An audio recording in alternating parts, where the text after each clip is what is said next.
Item ಯಾವುದೇ ಇರಲಿ try ಮಾಡಿ ಆಚಿ ಚಿಕನ್ ಮಸಾಲಾ. ಆಚಿ ಚಿಕನ್ ಮಸಾಲಾ. ತಮಿಳುನಾಡಿನಲ್ಲಿ 5 ದಿನಗಳ ರಾಜಕೀಯ ಹೈಡ್ರಾಮಕ್ಕೆ ಇವತ್ತು ಸಂಜೆ ಕೊನೆಗೂ ತೆರೆಬಿತ್ತು.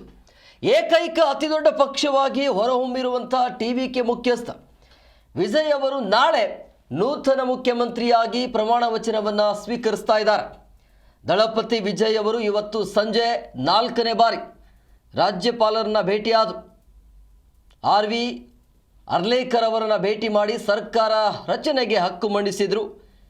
ಟಿವಿಕೆ ನಾಯಕರೊಂದಿಗೆ ಅಂದರೆ ಹಿರಿಯ ಟಿವಿಕೆ ನಾಯಕರೊಂದಿಗೆ ರಾಜ್ಯಪಾಲರನ್ನು ಭೇಟಿ ಮಾಡಿದ್ದ ವಿಜಯ್ 120 ಶಾಸಕರ ಬೆಂಬಲ ಪತ್ರಗಳನ್ನು ಕೂಡ ಸಲ್ಲಿಸಿದರು.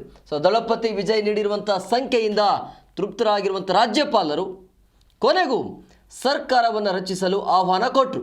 ಅಲ್ಲದೆ 13ನೇ ತಾರೀಕಿಗೆ ಮೇ 13 ವಿಧಾನಸಭೆಯಲ್ಲಿ ಬಹುಮತ ಸಾಬೀತುಪಡಿಸುವಂತೆ ರಾಜ್ಯಪಾಲರು ವಿಜಯ್ ಅವರಿಗೆ ಸೂಚಿಸಿದ್ದಾರೆ ಅಂತ ತಮಿಳುನಾಡು ಲೋಕಸಭಾ ತಿಳಿಸಿರುವಂಥದ್ದು.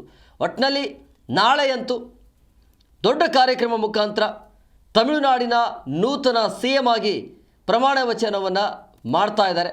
ಅಂತೂ ಇಂತೂ 5 ದಿನ ಆದ ಬಳಿಕ ಬಹುಮತವನ್ನು ಸಾಬೀತುಪಡಿಸಿದ್ರು ನಾಳೆ CM ಆಗ್ತಾ ಇದ್ದಾರೆ.